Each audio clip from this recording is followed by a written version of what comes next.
The advertisement in the Chloride, New Mexico newspaper was simple enough. Housekeeper wanted for ranch outside town. Must be hardworking and respectable. Inquire at the Silver Bell Saloon.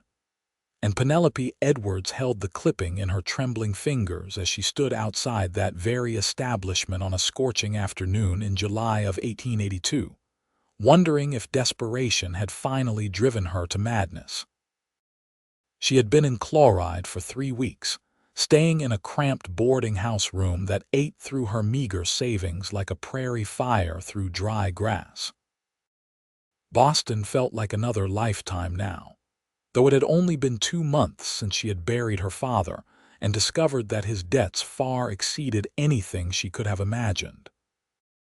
The creditors had taken everything, even her mother's china, and Penelope had found herself with nothing but a train ticket west that her father's one sympathetic business partner had pressed into her hands along with whispered advice to start fresh where nobody knew her name.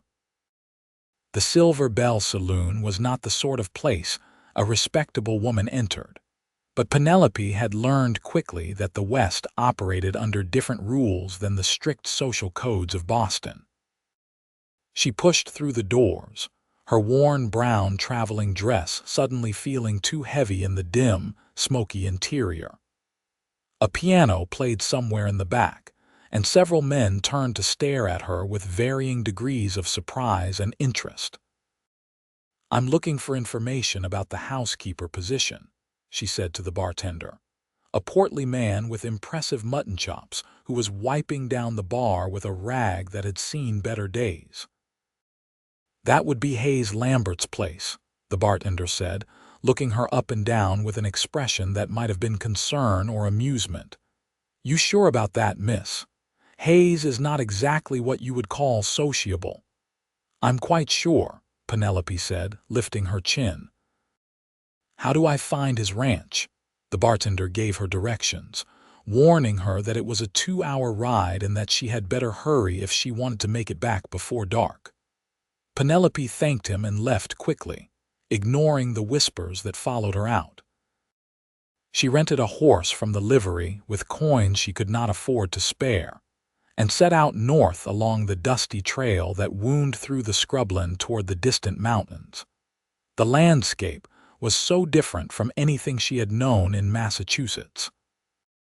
Everything here was brown and gold and endless, stretching out under a sky so blue it almost hurt to look at. The heat pressed down on her like a physical weight, and she was grateful for the canteen the livery owner had insisted she take.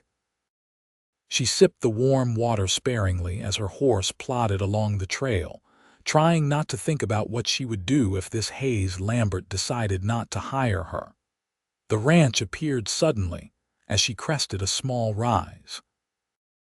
It was not large or impressive, just a sturdy wooden house with a covered porch, a barn that had seen better days, and several corrals that held a handful of horses. Everything about the place spoke of functionality rather than comfort, and even from a distance, Penelope could see that it needed work. The porch sagged slightly on one end, paint peeled from the window frames, and weeds grew tall around the foundation. She rode up slowly, half expecting dogs to come barking, but the place was eerily quiet. She dismounted near the porch, tying her horse to the rail, and climbed the steps carefully. Before she could knock, the door swung open. The man who stood there was tall and lean, with dark hair that touched his collar and eyes that were such a light brown they were almost gold in the afternoon sun. He had several days' worth of beard on his jaw, and his shirt was rolled up to his elbows, revealing forearms browned by the sun. He looked to be in his late 20s or early 30s, and there was something in his expression that reminded Penelope of a wolf, wary and ready to bolt. "You are lost," he said. It was not a question. "No," Penelope replied, straightening her shoulders. "I'm here about the housekeeper position." "My name is Penelope Edwards." Hayes Lambert stared at her for a long moment, and Penelope forced herself to meet his gaze without flinching.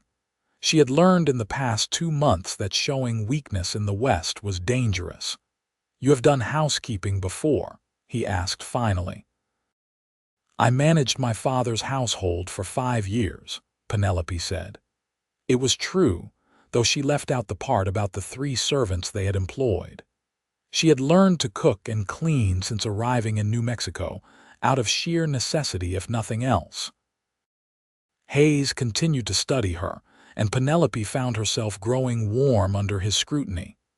He had the kind of face that was hard to read, all sharp angles and guarded expressions, but his eyes were intelligent and missed nothing. "Come in," he said abruptly, stepping back from the door. The interior of the house was exactly what Penelope had expected, functional but neglected. The front room served as both kitchen and living area, with a stone fireplace against one wall, a rough-hewn table with 2 chairs, and a counter that held a hand pump and a basin. Dishes were stacked haphazardly on shelves, and dust covered every surface.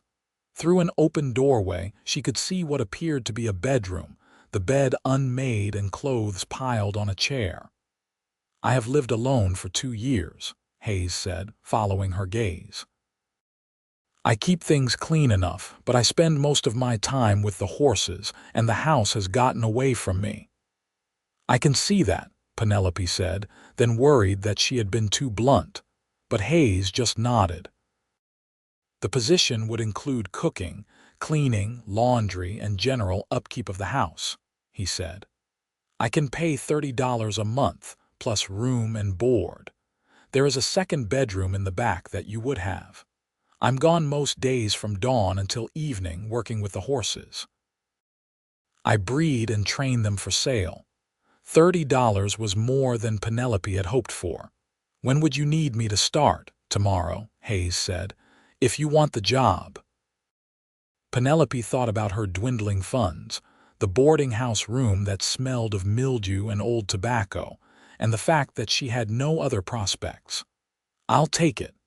Something flickered across Hayes's face, there and gone so quickly that Penelope almost missed it. Relief, maybe, or surprise. "Good. Come back tomorrow morning. Bring whatever you need." The ride back to Chloride felt shorter, though the sun was sinking toward the horizon by the time Penelope returned the horse to the livery. She walked to the boarding house in the fading light, her mind already planning what she would need to pack, which was not much. Everything she owned fit into a single carpet bag.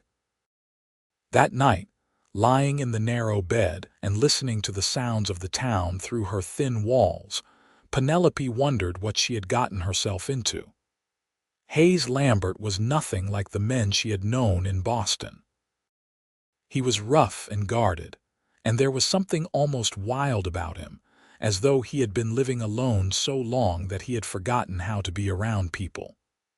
But he had offered her honest work and a place to stay, and that was more than anyone else had done. The next morning, she paid her bill at the boarding house, ignoring the landlady's knowing smirk, and hired a wagon to take her and her belongings out to the Lambert ranch. The driver was a weathered old man who chewed tobacco and spoke little, which suited Penelope just fine. She spent the ride rehearsing how she would prove herself indispensable, how she would transform that neglected house into something approaching a proper home.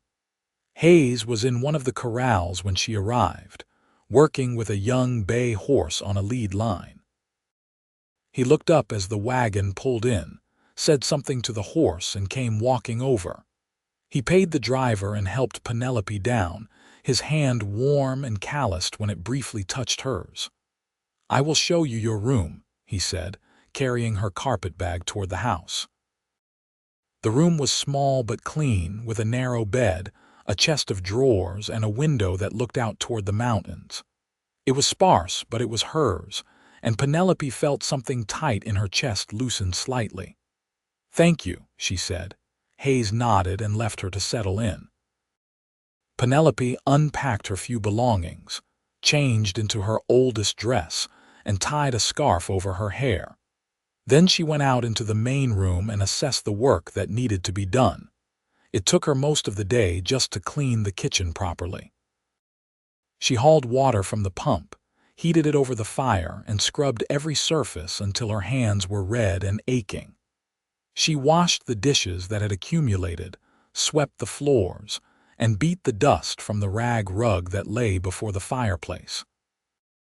Hayes came in around midday, looking surprised at the transformation, and made himself a simple lunch of bread and cheese without saying much. Penelope ate her own lunch quickly and went back to work. By evening, the main room looked almost presentable. Penelope found supplies in the pantry and made a simple stew with beans and salt pork, along with biscuits that were not quite as light as she would have liked but were edible. Hayes came in as the sun was setting, dusty and tired, and stopped short when he saw the table set for two. "I was not sure if you wanted to eat together or if I should eat separately," Penelope said, suddenly uncertain. Hayes looked at the table for a long moment. "Together is fine." They ate in silence or near enough. Hayes seemed uncomfortable with conversation, and Penelope was too tired to force it. But when he finished, he looked at her across the table and said, "Thank you. This is the first proper meal I have had in this house in a long time." Penelope felt a small glow of satisfaction. "You're welcome." The first week passed in a blur of hard work. Penelope scrubbed and cleaned and organized, tackling one room or area at a time. She learned where Hayes kept things, learned his routines and preferences. He was not a difficult man to work for, mostly because he asked for very little and kept to himself. He was up before dawn every day, working with his horses until well after dark. Sometimes Penelope would watch from the window as he moved through the corrals, patient and calm with even the most skittish animals. She began to piece together a picture of his life from small clues. There were books on a shelf in his bedroom, which surprised her, good books like Dickens and Hawthorne.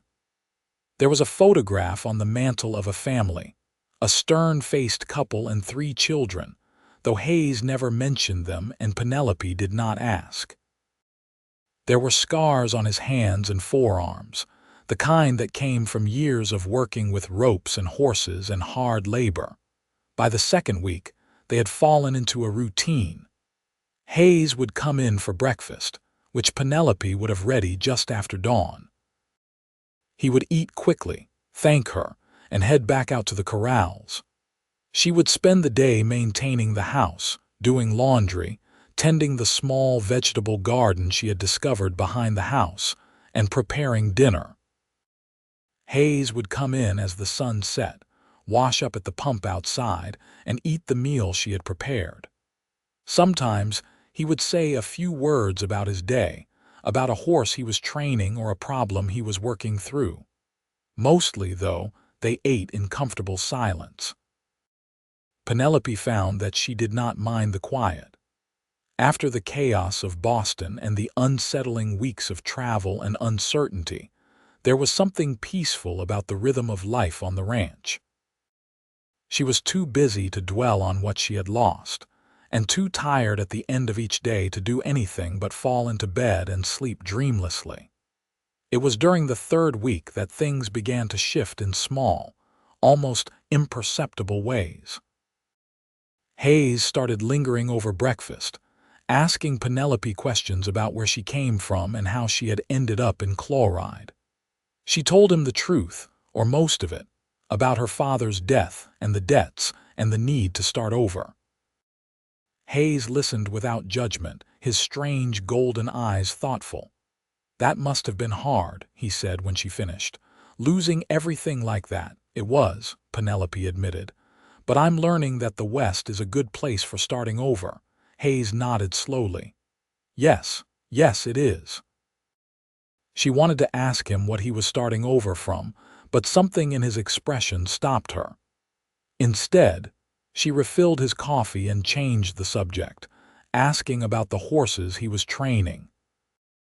That night, Hayes brought in fresh venison from a deer he had shot, and Penelope made a rich stew that filled the house with savory smells. As they ate, Hayes told her about growing up in Texas, about learning to work with horses from his father, about the ranch his family had owned until his parents died in a yellow fever epidemic when he was 23. "I sold the ranch to pay for their burials and my sister's education," Hayes said, staring down at his plate. "My brothers had already gone their own ways, and I did not want to stay there without them. So I came north, looking for a place where I could start my own operation." "Do you ever see your sister?" Penelope asked. "She writes sometimes," Hayes said. "She married a banker in Dallas, has 3 children now. She keeps asking me to come visit, but I never seem to find the time." Penelope heard what he did not say, that it hurt too much to be around family and happiness when he was alone, that he had gotten used to the solitude and did not know how to be around people anymore. She understood that feeling more than she wanted to admit. As the days passed, Penelope found herself looking forward to their meals together, to the slow conversations that unfolded in the evening quiet. Hayes was smart and surprisingly well-read, and when he forgot to be guarded, he had a dry sense of humor that caught her off guard and made her laugh. He asked her opinion on things, listened when she talked, and sometimes she would catch him watching her with an expression she could not quite read. She told herself not to read too much into it. He was her employer and she was his housekeeper. That was all. But late at night, lying in her narrow bed and listening to the coyotes sing in the distance, Penelope found herself thinking about the way Hayes's eyes crinkled at the corners when he almost smiled, the careful way he moved around her in the small house, the warmth in his voice when he thanked her for dinner. One morning near the end of the 3rd week, Hayes came in for breakfast looking troubled. He sat down heavily and accepted the plate of eggs and bacon that Penelope set before him, but he did not eat right away. "Something wrong?" Penelope asked, sitting down across from him with her own plate. Hayes looked up at her, and there was something vulnerable in his expression that she had not seen before. "I need to go into Albuquerque for a few days. There is an auction of breeding stock that I cannot miss. I was thinking I would have to close up the house, but now that you are here you could stay and keep things running." "Of course," Penelope said. "When do you leave?" "Tomorrow morning." Hayes paused, then added, "I've never left the ranch in someone else's hands before, but I trust you, Penelope." The way he said her name, careful and deliberate, made something flutter in her chest. "I'll take good care of everything." Hayes nodded, some of the tension leaving his shoulders. "I know you will." He left early the next morning, riding one of his best horses and leading a pack mule loaded with supplies. Penelope stood on the porch and watched him go, feeling strangely bereft as he disappeared into the distance. She shook off the feeling and threw herself into work, determined to prove that his trust was not misplaced. The ranch felt different without Hayes there. Bigger somehow, and emptier. Penelope maintained her routine, but the meals she ate alone felt hollow, and the evenings stretched long and quiet. She found herself walking out to the corrals in the afternoon, checking on the horses that Hayes had left behind, talking to them the way she had seen him do. They seemed to sense her loneliness and came to the fence when she approached, huffing softly and nuzzling her hands when she stroked their noses. On the 3rd day, a stranger rode up to the house. Penelope saw him coming from a distance and felt a spike of alarm.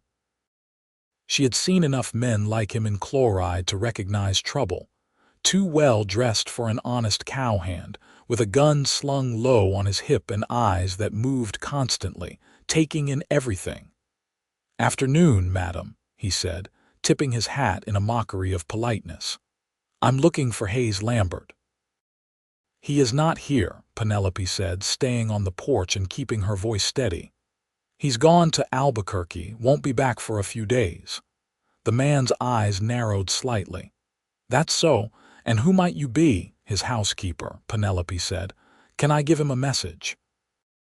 "No message," the man said, but he did not leave. He sat there on his horse, looking around the ranch with an expression that made Penelope's skin crawl. "Nice place he has got here. Must be doing well for himself. Is there something I can help you with?" Penelope asked, letting an edge creep into her voice. The man looked at her for a long moment, and Penelope forced herself not to look away. Finally, he smiled, showing tobacco-stained teeth. "Just tell Hayes that Dalton came by. He will know what it is about." He turned his horse and rode off slowly, as if to show that he was not intimidated and was leaving on his own terms. Penelope stood on the porch until he was out of sight, then went inside and locked the door, something she had never bothered to do before. Her hands were shaking, and she had to sit down at the table until her breathing steadied. Hayes returned the next afternoon, looking tired but satisfied. He had bought 2 mares at the auction, both with excellent bloodlines, and he was eager to tell Penelope about them. But his expression changed when he saw her face. "What happened?" he asked, his voice sharp. Penelope told him about the visitor, about the man named Dalton, and the way he had looked at the ranch. Hayes's jaw tightened, and something dangerous flickered in his eyes. "Did he touch you? Did he threaten you?" "No," Penelope said quickly. "He just asked for you and said you would know what it was about." Hayes was silent for a moment, staring at nothing. Then he said, "Dalton is a land speculator. He has been trying to buy this place from me for over a year. I keep telling him no, but he does not take no for an answer." "Why does he want your ranch so badly?" "Water," Hayes said simply. "I have a good well and access to a creek that runs year-round. This land is not worth much, but the water is. Dalton wants to buy up all the small ranches around here and consolidate them into something bigger that he can sell to one of the big cattle operations moving into the territory. And you do not want to sell." "This is my home," Hayes said, and there was steel in his voice. "I built this place from nothing. I'm not letting some snake in a fancy suit take it from me." Penelope understood that. The ranch might not be much to look at, but it was Hayes's, built with his own hands and sweat. It was the same reason she had fought so hard to keep her father's house in Boston, even though it had been a losing battle from the start. "What will you do?" she asked. "Nothing for now," Hayes said. "Dalton can't force me to sell. But I don't like him coming around here when I'm gone, and I especially don't like him talking to you." He looked at her, and his expression softened slightly. "I'm sorry you had to deal with that. I can handle myself," Penelope said, lifting her chin. Hayes's mouth quirked in what might have been a smile. "I'm beginning to see that." The incident with Dalton seemed to change something between them. Hayes became more protective, more aware of Penelope's presence. He taught her how to use the old rifle he kept over the door, taking her out behind the barn and showing her how to load and aim.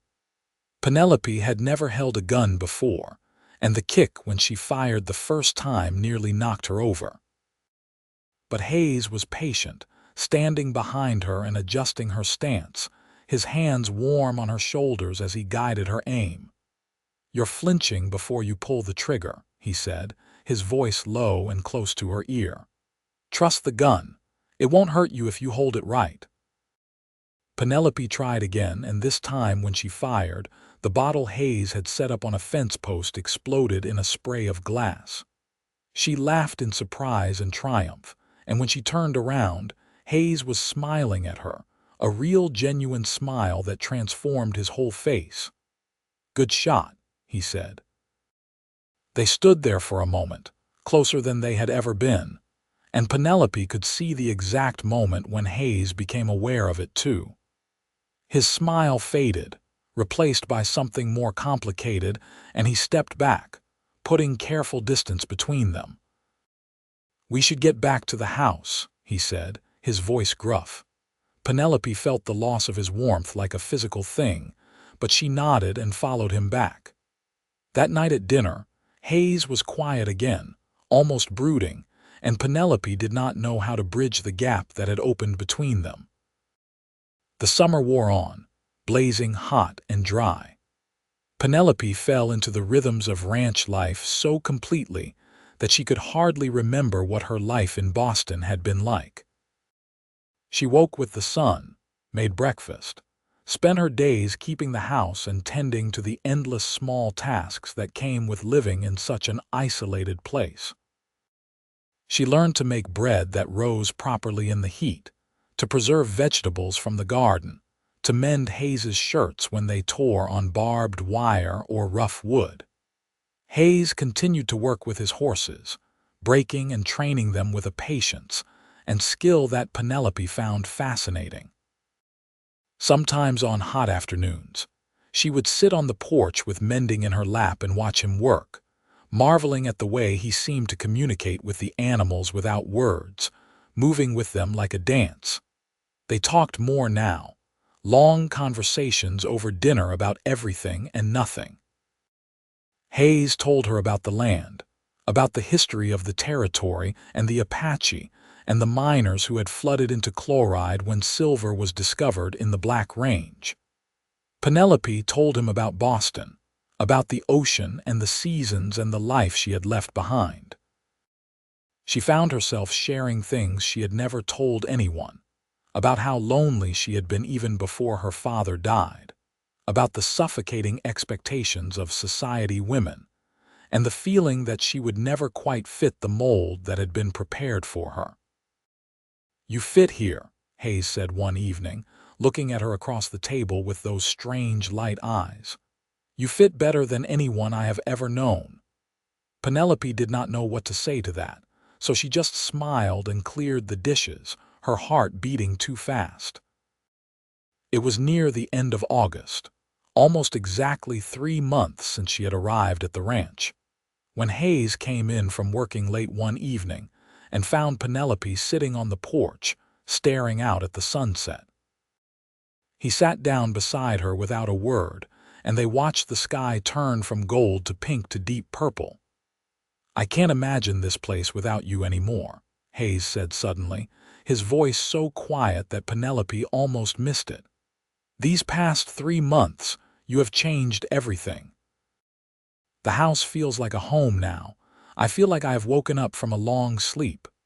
Penelope turned to look at him, her breath catching in her throat. In the fading light, Hayes's face was open and vulnerable in a way she had never seen before. "Hayes," she started, but he shook his head. "Let me finish," he said. "I know I'm not good at this. I've been alone too long and I've forgotten how to be around people. But Penelope, you have become so important to me. I look forward to breakfast because you will be there. I hurry through my work so I can come in and have dinner with you. When I'm out in the corrals, I think about what I'll tell you about my day. You have made me want things I thought I had given up on." Penelope's heart was pounding so hard she was sure Hayes could hear it. "What kind of things?" Hayes looked at her, and the expression in his eyes made her breath stop. "A partner, a life shared with someone, a future that is not just me alone in this house growing old." He paused, then added softly, "You?" "I want those things too," Penelope whispered. "I did not think I would ever find them, especially not here, but Hayes, these 3 months have been the happiest of my life." Hayes reached out slowly, giving her time to pull away, and cupped her face in his calloused hand. "Can I kiss you?" Penelope nodded, not trusting her voice, and Hayes leaned in and pressed his lips to hers. The kiss was gentle at first, almost tentative, as though he was afraid she would disappear. But when Penelope kissed him back, her hand coming up to rest against his chest, Hayes made a low sound and deepened the kiss, pulling her closer. When they finally broke apart, both breathing hard, Hayes rested his forehead against hers. "I love you, Penelope Edwards. I did not mean to fall in love with you, but I can't help it.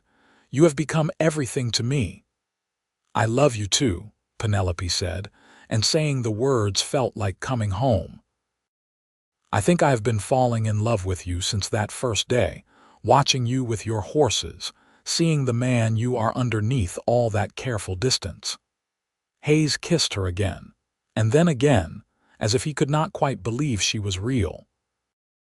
When they finally went inside, Hayes took her hand and held it all through dinner, his thumb stroking over her knuckles like he was memorizing the feel of her skin. That night, lying in her bed alone, Penelope stared at the ceiling and marveled at how much her life had changed. 3 months ago, she had been desperate and alone, with nothing but a newspaper clipping and a wild hope. Now she had a home, a purpose, and a man who looked at her like she was the answer to every question he had ever asked. The next morning, Hayes was waiting for her when she came into the kitchen, his hair still damp from washing at the pump. He crossed the room in 3 long strides and kissed her thoroughly, his hands tangling in her hair. "Good morning," he said when he pulled back, a smile playing at the corners of his mouth. "Good morning," Penelope said, a little breathlessly. They worked together to make breakfast, moving around each other in the small kitchen with an ease born of 3 months of practice. But now, every accidental touch felt charged with new meaning. Hayes kept finding excuses to brush against her, to touch her hand or her waist, and Penelope found herself laughing at his transparent attempts. Over breakfast, Hayes grew more serious. "We need to talk about what this means," he said. "I want to marry you, Penelope. I want you to be my wife, not just my housekeeper, but I need to know if that is what you want too." Penelope set down her coffee cup carefully. "Yes," she said. "Yes, that is what I want." Relief washed over Hayes's face. Whenever you want," Penelope said, feeling giddy with happiness. "Tomorrow, next week, whenever we can get to Chloride and find someone to marry us." Hayes laughed, the sound bright and free. "Tomorrow might be rushing it, but as soon as we can arrange it." His expression grew thoughtful. "I want to do this right. I want to get you a proper ring, and I want to invite my sister if she can make the trip. I want everyone to know that you are choosing to marry me, not just accepting because you need a place to stay." "I love you," Penelope said, reaching across the table to take his hand. "That is why I am marrying you, not because I need security or a home, though I am grateful for those things. I am marrying you because I cannot imagine my life without you in it." Hayes brought her hand to his lips and kissed her knuckles. "You have given me more in 3 months than I thought I would find in a lifetime." They rode into Chloride the next day, and Hayes bought a simple gold band from the jeweler, though Penelope would have married him with nothing at all. They spoke to the minister at the small church, a kind man with white hair who agreed to marry them in 2 weeks, giving Hayes time to send a telegram to his sister in Dallas. Word spread quickly in the small town that Hayes Lambert was getting married, and Penelope found herself the subject of much speculation and curiosity. Several women from town visited the ranch in the following days, ostensibly to welcome her but really to satisfy their curiosity about the Eastern woman who had tamed the solitary horse rancher. Penelope received them as graciously as she could, serving coffee and the cookies she had learned to make, answering their questions without giving away too much. Most of the women were kind, if nosy, and seemed genuinely happy for Hayes. One older woman, Mrs. Campbell, who ran the general store, pulled Penelope aside as she was leaving. "Hayes is a good man," she said quietly. "He's had a hard time of it, losing his parents so young and then his sweetheart a few years back." Penelope felt her stomach drop. "His sweetheart, Mrs. Campbell looked uncomfortable, as if she had said too much. "It was before he came to Chloride. I heard about it from his sister once when she visited. The girl died of pneumonia just before their wedding. Hayes took it hard. That is why he came north, to get away from the memories." but you did not hear that from me." After Mrs. Campbell left, Penelope sat on the porch for a long time, processing this new information. It explained so much about Hayes, about his isolation and his careful guardedness. He had loved and lost, and it had nearly broken him. That evening, when Hayes came in for dinner, Penelope waited until they had finished eating to bring it up. "Mrs. Campbell told me something today," she said carefully, "about a woman you were engaged to before you came here." Hayes's face went very still. "She should not have done that." "I'm glad she did," Penelope said. "Hayes, I need you to know that I'm not trying to replace her or make you forget her. But I also need to know that you are marrying me because you love me, not because you are trying to fill a hole that someone else left." Hayes was quiet for a long moment, staring down at his hands. When he finally spoke, his voice was rough with emotion. "Her name was Catherine. We grew up together in Texas, and I loved her the way you love someone when you are young and think you have all the time in the world. When she died, I thought I would die too. I sold everything and came north because I could not stand to be in the places we had been together." He looked up at Penelope, and his eyes were bright with unshed tears. "For 2 years, I was just going through the motions of living. Working with my horses, keeping to myself, not letting anyone get close. And then you showed up, this determined woman from Boston with her chin held high and her carpetbag in her hand, and everything changed." Hayes reached across the table and took both of Penelope's hands in his. "You did not replace Catherine. You made me realize that I could love again, that I could have a future instead of just a past. You are not filling a hole.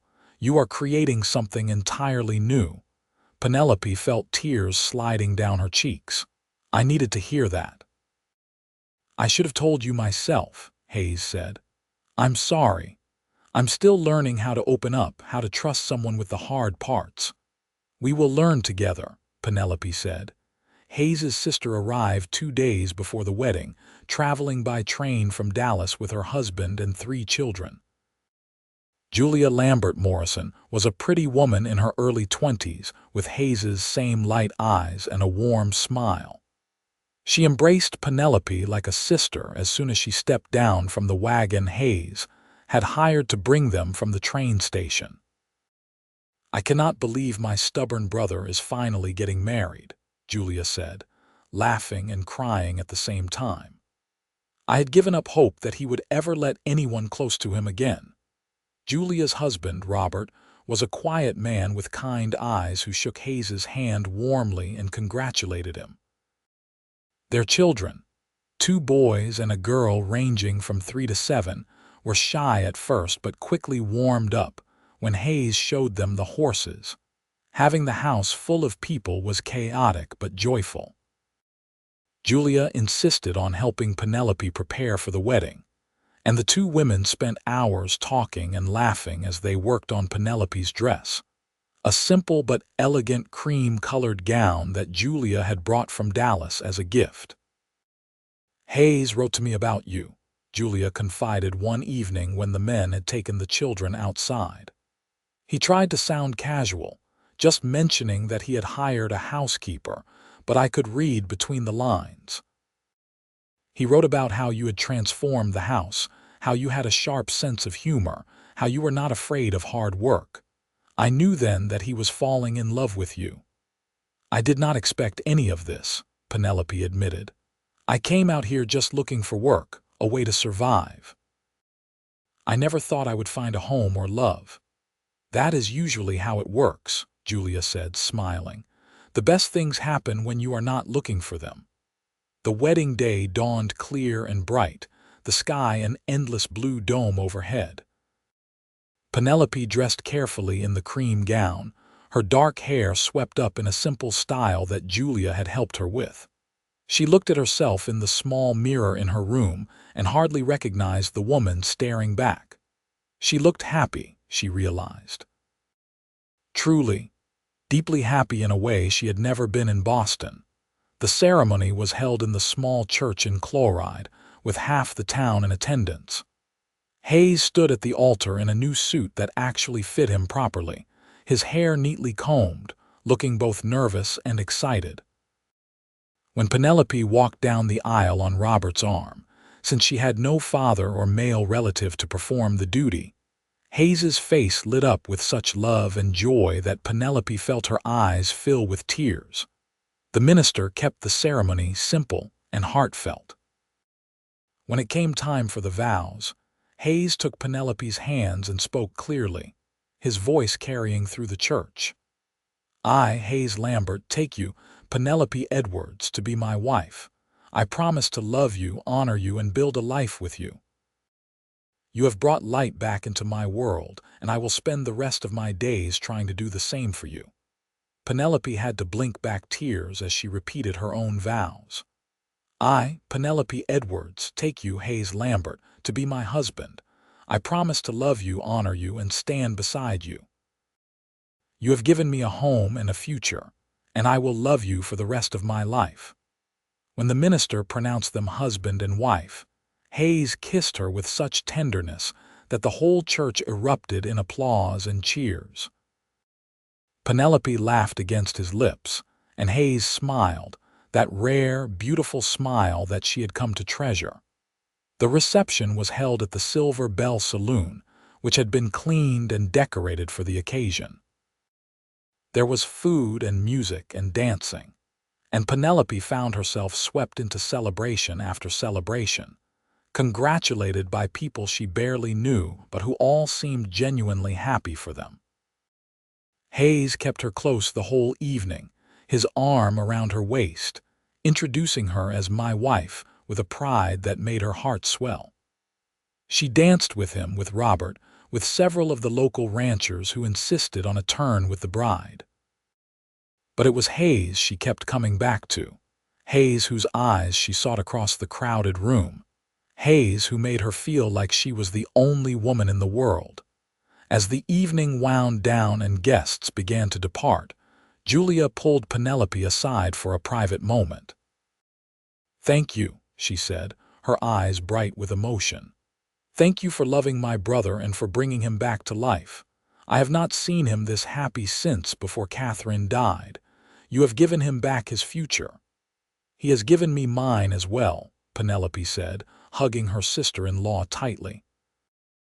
Hayes and Penelope finally left the reception near midnight, riding back to the ranch under a sky full of stars. Hayes kept one arm around Penelope as they rode, and she leaned back against him, feeling safe and loved and complete. When they reached the ranch, Hayes dismounted and lifted Penelope down from the horse, but instead of setting her on her feet, he carried her toward the house. Penelope laughed and protested that she could walk, but Hayes shook his head. "I'm carrying my bride over the threshold," he said. "That is what you are supposed to do, right?" "I believe so," Penelope said, looping her arms around his neck. Hayes carried her into the house and set her down gently in front of the fireplace. The house was quiet and dark, but it felt different now. It was not just Hayes's house or even Hayes's and Penelope's house. It was their home, the place where they would build their life together. Hayes lit a lamp, and in the warm glow he looked at Penelope with such love that it took her breath away. "I love you, Mrs. Lambert." "I love you, Mr. Lambert," Penelope replied, smiling. Hayes kissed her then, slow and deep, and Penelope felt herself melting into him. This was what she had been missing all her life without knowing it. This connection, this passion, this sense of being exactly where she belonged. They made love that night in Hayes's bedroom, which was now their bedroom, learning each other with patience and tenderness. Hayes was careful with her, asking if she was all right, making sure she felt safe and loved. Penelope had been nervous, having never been with a man before, but Hayes made it easy, made it beautiful. Afterward, lying in his arms with her head on his chest, listening to the steady beat of his heart, Penelope felt a peace she had never known. "I cannot believe this is my life now," she murmured. Hayes's arms tightened around her. "Believe it, you are stuck with me now," Penelope laughed softly. I think I can live with that. Julia and her family stayed for another week, and it was a joyful time. Hayes showed Robert around the ranch, discussing horse breeding and training with the enthusiasm of someone who had found a kindred spirit. Julia helped Penelope settle into her new role as Hayes's wife, sharing advice and stories and laughter. The children adored their Uncle Hayes, who was patient and playful with them in a way that surprised Penelope, until she realized that he was simply starved for family, for connection. Watching him with his nephews and niece, she could picture him as a father, and the thought made her warm all over. When it came time for Julia's family to leave, there were tears and promises to visit again soon. Hayes held his sister for a long moment, and Penelope heard him whisper, "Thank you for coming. It meant everything." After they left, the ranch seemed very quiet, but it was a comfortable quiet now. Hayes and Penelope fell into new rhythms as husband and wife. They worked together during the day, Hayes with his horses and Penelope with the house and garden, but now they stole moments throughout the day to be together, to kiss and talk and simply be near each other. At night, they would lie in bed and talk about their plans for the future. Hayes wanted to expand the ranch, buy more breeding stock, maybe even buy the adjacent property if it ever came up for sale. Penelope wanted to improve the house, add on a room or two, plant more trees to provide shade. "What about children?" Hayes asked one night, his hand resting on Penelope's stomach. "Do you want them?" "Yes," Penelope said without hesitation. "Do you?" "I want everything with you," Hayes said simply. "A house full of children, a successful ranch, a long life together. I want it all." "Then we will have it," Penelope said, kissing him. 2 months after the wedding, Penelope began to suspect that she was pregnant. She waited until she was sure before telling Hayes, wanting to be certain. When she finally told him one evening after dinner, Hayes's face went through a dozen emotions in the space of seconds: shock, joy, fear, and finally a blazing happiness that made him look years younger. "A baby," he said, his voice almost a whisper. "We are going to have a baby." "Yes," Penelope said, laughing at his stunned expression. "In about 7 months, if my calculations are correct." Hayes let out a whoop and picked her up, spinning her around the kitchen until Penelope was dizzy and laughing. When he set her down, he immediately looked worried. "I should not have done that. Are you all right? Should you be resting?" "I'm fine," Penelope said, cupping his face in her hands. "I'm pregnant, not fragile." But Hayes was already in full protective mode, insisting that she sit down, that she not lift anything heavy, that she let him do more of the household chores. Penelope found it endearing and exasperating in equal measure, but she could not really be annoyed when she could see how much he cared.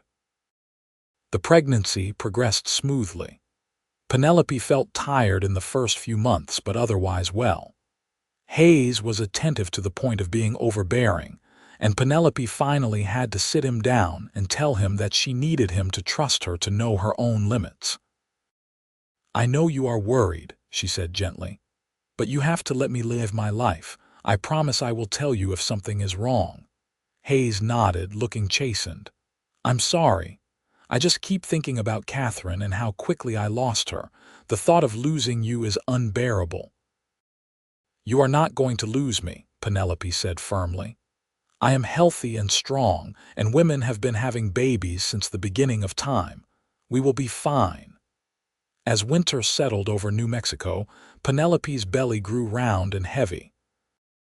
Hayes made sure the house was well stocked with firewood and supplies, preparing for the possibility that they might get snowed in when the baby came. He wrote to Julia, who immediately wrote back offering to come stay with them for the birth. But the timing was uncertain, and Penelope did not want her to make the long trip in winter. Instead, they arranged for Mrs. Campbell from town to come stay with them when Penelope's time was near. The older woman had helped deliver half the babies in chloride and was calm and competent in a way that put both Penelope and Hayes at ease. The baby came on a cold February night in 1883. Penelope's labor started in the early evening, and Hayes immediately rode to town to fetch Mrs. Campbell, leaving Penelope with instructions to stay calm and not do anything until he got back.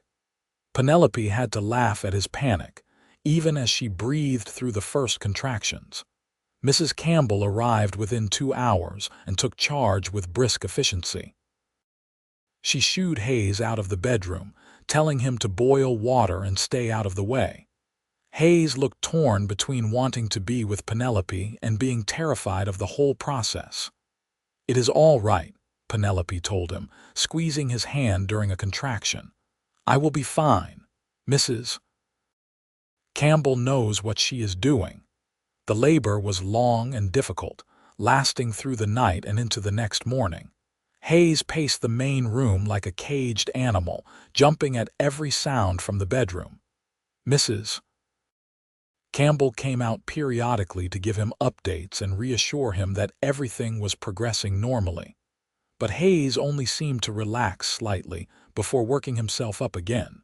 Finally, as the sun was rising, a baby's cry filled the house. Hayes froze, listening, and then the bedroom door opened and Mrs. Campbell came out smiling. "Congratulations, Mr. Lambert, you have a son." Hayes sagged with relief. "Penelope, is she all right?" "She is tired but fine. Come meet your boy." Hayes went into the bedroom on shaky legs. Penelope was propped up in bed, pale and exhausted but smiling, with a tiny bundle wrapped in blankets in her arms. She looked up when Hayes entered and her smile widened. "Come meet our son," she said softly. Hayes approached slowly, almost reverently, and looked down at the baby. The infant had a shock of dark hair and was making small snuffling sounds, his tiny face scrunched up. Hayes reached out one finger and touched the baby's hand, and the infant immediately grasped it with surprising strength. "He is perfect," Hayes whispered, his voice thick with emotion. "You are perfect. I cannot believe you are both here and safe." Penelope reached up and wiped a tear from Hayes's cheek. "We are fine. We are all fine." They named the baby Henry, after Hayes's father. Henry Lambert was a healthy, strong baby who quickly became the center of their world. Hayes was a devoted father, waking with Penelope for nighttime feedings, changing diapers without complaint, spending hours just holding his son and marveling at him. Penelope watched her husband with their child and fell in love with him all over again. She had known Hayes was a good man, but seeing him as a father revealed depths of tenderness and patience she had not fully appreciated before. As Henry grew, the ranch prospered. Hayes's reputation as a horse trainer spread, and he had more business than he could handle. They hired a young man named Tom to help with the daily work, a good-natured kid from town who was eager to learn. With the extra help, Hayes had more time to spend with Penelope and Henry, and the three of them became a tight-knit family unit. When Henry was a year old, Penelope discovered she was pregnant again. Hayes was thrilled, though he immediately started worrying about her again. This pregnancy was easier than the first, and Penelope felt strong and healthy throughout. Their daughter was born in the spring of 1884, a beautiful baby girl with Penelope's dark hair and Hayes's light eyes. They named her Catherine, after Hayes's first love, and if there was any lingering ghost between them, it was laid to rest with that act of love and remembrance. "She would be happy that we named our daughter after her," Hayes said one evening, holding baby Catherine while Henry played on the floor nearby. "She always said she wanted me to be happy." "I hope she knows you are," Penelope said softly. Hayes looked up at her, his family around him, in the home they had built together. "I have never been happier. You gave me this, Penelope. You gave me everything." The years passed in a blur of happiness and hard work. Henry grew into a serious, thoughtful boy who followed his father everywhere, learning about horses and the ranch. Catherine was their wild child, fearless and full of laughter, keeping everyone on their toes.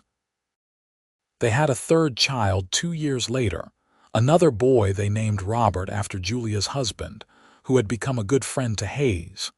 The ranch continued to expand.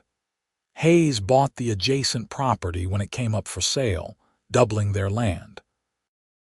They added rooms to the house, built a new barn, improved the corrals.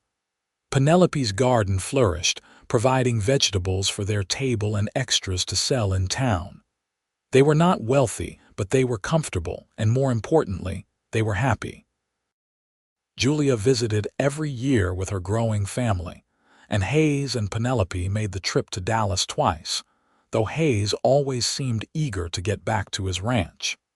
He had found his place in the world, and nothing could tempt him away from it. Dalton, the land speculator, had tried a few more times to buy the ranch, but Hayes always refused, and eventually the man gave up and moved on to easier targets. Other families moved into the area, and Chloride grew from a small mining town into a proper community. Penelope made friends among the other ranch wives, women who understood the challenges and joys of life in the territory. One evening in the late summer of 1889, Penelope and Hayes sat on their porch watching the sun set, just as they had done 7 years earlier when they had first admitted their love for each other. Their 3 children were inside, Henry helping his younger siblings get ready for bed, a responsibility he took very seriously. 7 years, Hayes said, reaching over to take Penelope's hand. 7 years since you walked into my life and changed everything. 8 actually, Penelope corrected with a smile. I arrived in July of 1882, remember, it will be 8 years next month. 8 years, Hayes repeated, shaking his head. It feels like yesterday and forever at the same time. Penelope squeezed his hand. Do you ever regret it? Taking a chance on a desperate woman from Boston who had no idea how to survive out here. Hayes turned to look at her, and the love in his eyes had not dimmed at all in the years they had been together. If anything, it had deepened, matured into something solid and enduring. Not for one single second. You are the best decision I ever made, Penelope Lambert. You are mine too, Penelope said, leaning over to kiss him. From inside the house, they could hear Henry reading a story to Catherine and Robert, his young voice serious and careful. It was the sound of home, of family, of the life they had built together from nothing but hope and hard work and love. I cannot imagine my life without you, Hayes said quietly. 3 months after I hired you, I knew you had become essential to me. Now, after all these years, you are as much a part of me as my own heartbeat. I feel the same way, Penelope said. When I came here, I was just looking for a way to survive. I never dreamed I would find a home, a family, a love that would fill my whole heart. They sat in comfortable silence for a while, watching the stars begin to appear in the darkening sky. The air was cool and sweet, carrying the scent of the garden and the distant mountains. Somewhere a coyote called, and the horses in the corrals nickered softly in response. This was their life now, Penelope thought. This ranch, these children, this man beside her who had taught her what love really meant. It was not the life she had been raised to expect, but it was so much better than anything she could have imagined. Come on, Hayes said eventually, standing and pulling her to her feet. Let us go tuck in our children and then go to bed ourselves. Tomorrow is another day, and I want to spend every moment of it with you. Penelope let him lead her inside, into the warm lamplight of their home, into the laughter of their children, into the life they had created together. She had been hired as a housekeeper, but she had become so much more. A wife, a mother, a partner in every sense of the word. And as Hayes pulled her into his arms and kissed her goodnight, with their children's sleepy voices drifting from the next room, Penelope knew with absolute certainty that she was exactly where she was meant to be. She had found her home, her heart, her future in the wild New Mexico territory, and she would not trade it for anything in the world. The years ahead would bring more challenges, more children, more hard work and joy and sorrow and triumph. They would watch their children grow and have families of their own. They would see chloride boom and bust and find its footing again. They would grow old together on this ranch, this piece of land that had become their whole world, but all of that was still to come. For now, on this perfect summer evening, Hayes and Penelope had everything they needed: each other, their children, and a love that had transformed them both. It was more than enough. It was everything. And so their story continued, not with grand gestures or dramatic declarations, but with the quiet, steady accumulation of days and years spent together. They built their life one moment at a time, one meal shared, one sunrise watched from the porch, one child tucked into bed, one kiss goodnight. And in the end, it was those small moments that mattered most, that added up to a life well lived and a love that endured. Hayes had hired Penelope as a housekeeper 8 years ago, desperate for help around his neglected ranch. 3 months later, he could not imagine his life without her. Now, nearly a decade after that fateful day, he still felt the same way, only more so. She was not just part of his life. She was his life, his heart, his everything. And Penelope, who had arrived in New Mexico with nothing but a carpet bag and a determination to survive, had found something she had not even known she was searching for: a place to belong, a man to love, and a future bright with promise. She had been hired to keep house, but in the end, she had found a home. Their love story was not unique in the grand scheme of things. The West was full of people finding each other, building lives together in harsh and beautiful places. But to Hayes and Penelope, their story was everything. It was the story of how two lonely people found each other and created something lasting and true. The ranch prospered over the following years. Hayes's horses became famous throughout the territory for their quality and training. Henry took over more of the daily operations as he grew into a capable young man, showing his father's gift with animals. Catherine surprised everyone by becoming an excellent rider and trainer in her own right, refusing to be limited by expectations of what a young woman should do. Robert showed a talent for business, helping his father negotiate better prices and expand their customer base.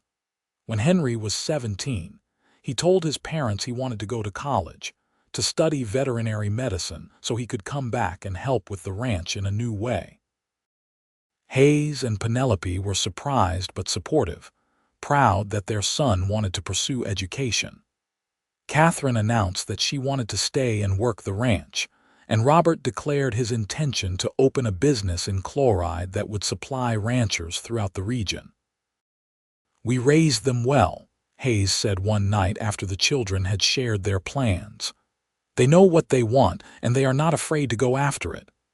"They learned that from you," Penelope said, smiling at her husband.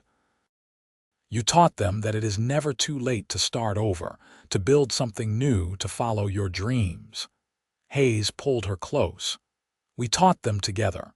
Everything good in my life came from us being together."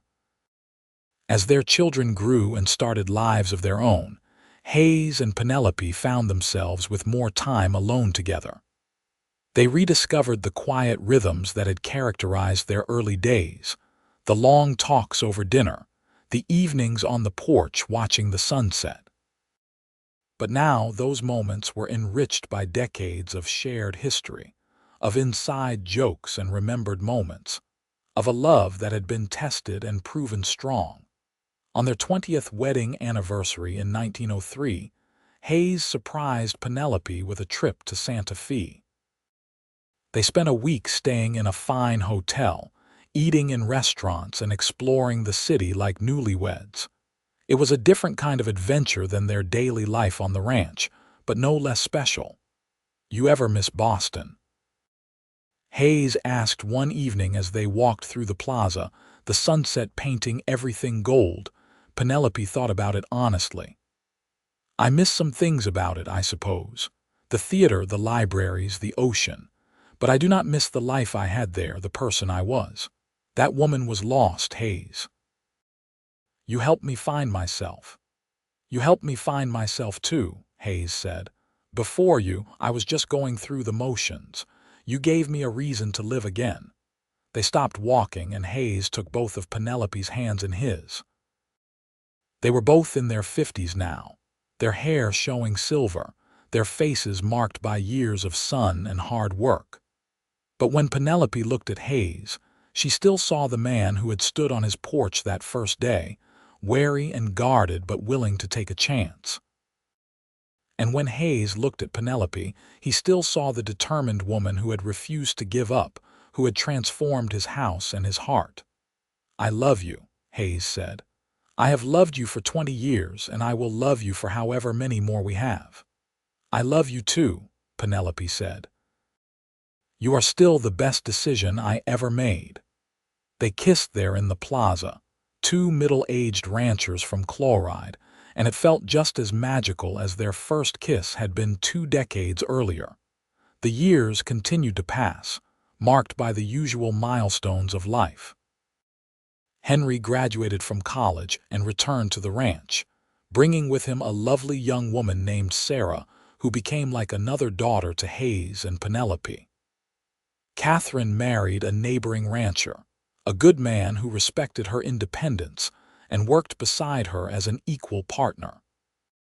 Robert's business thrived, and he married a schoolteacher from Albuquerque who brought culture and grace to Chloride.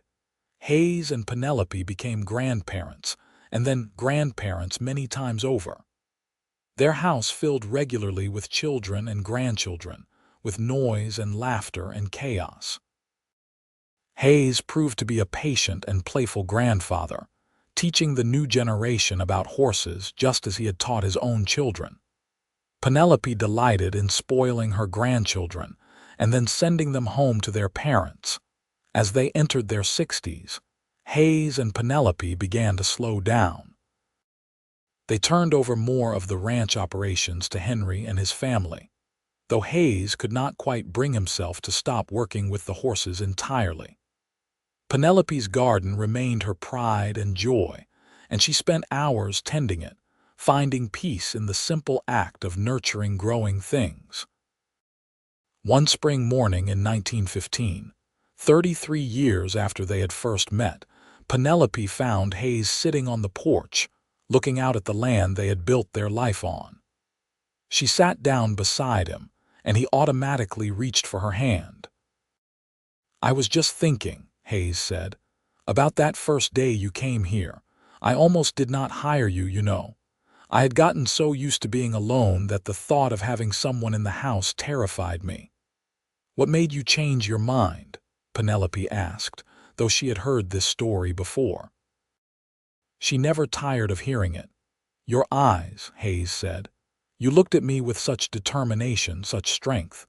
I thought to myself, this woman has been through something hard and she did not break. She is a survivor, and I was right." "We survived together," Penelope said.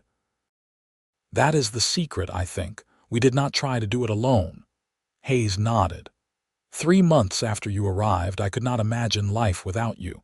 Now, after 33 years, I still feel the same way. Every day with you is a gift, Penelope. Every single day." "I feel the same way," Penelope said, leaning her head on his shoulder. "Who would have thought that a desperate woman answering an advertisement and a lonely man looking for a housekeeper would find this? A lifetime of love, a family, a legacy." They sat there for a long time, holding hands and watching the sun climb higher in the sky. Around them, their ranch hummed with activity. Henry was working in the corrals, his children helping him. Catherine and her husband had ridden over for a visit and were in the barn checking on a mare about to foal. Robert's oldest son was learning to mend fences under his grandfather's patient instruction from earlier that week. This was what they had built, Penelope thought. Not just a ranch or a house, but a family, a community, a legacy that would outlast them both. It had started with a simple advertisement in a newspaper with two lonely people taking a chance on each other, and it had grown into something neither of them could have imagined. As they sat together on the porch, Hayes and Penelope knew that they had been blessed. Their love story was not a fairy tale with princes and castles. It was better than that. It was real, built on hard work and trust, and the choice they made every day to love each other. It was morning coffee shared in comfortable silence and evenings watching the sunset. It was weathering storms together, both literal and figurative. It was raising children and building a home and creating a life that mattered. Hayes Lambert had hired Penelope Edwards as a housekeeper in the summer of 1882. 3 months later, he could not imagine his life without her. Now, more than 3 decades later, he still could not imagine life without her, and he thanked God every day that he did not have to. And Penelope, who had arrived in New Mexico with nothing but hope and determination, had found everything she never knew she needed: a home, a family, a love that would last until the end of their days and beyond, living on in the children and grandchildren who carried their legacy forward. Their story had a happy ending, but it was not really an ending at all. It was a beginning that never stopped beginning, a love that never stopped growing, a life that never stopped being worth living. And that, they both agreed, was the very best kind of story there was. Hayes and Penelope Lambert lived out their days on that ranch in New Mexico, surrounded by family and love. They passed peacefully in their old age, first Hayes, and then Penelope a year later, as if she could not bear to be without him for long. Their children and grandchildren gathered to celebrate their lives, to remember their love story, and to carry forward the values they had instilled. The ranch remained in the Lambert family for generations, a testament to what two people could build when they found each other at exactly the right time. And every generation told the story of how it all began, with a simple advertisement and two lonely people brave enough to take a chance on happiness. It was a love story for the ages, played out against the backdrop of the Wild West, proof that sometimes the best things in life come when you least expect them, and that true love really can conquer all.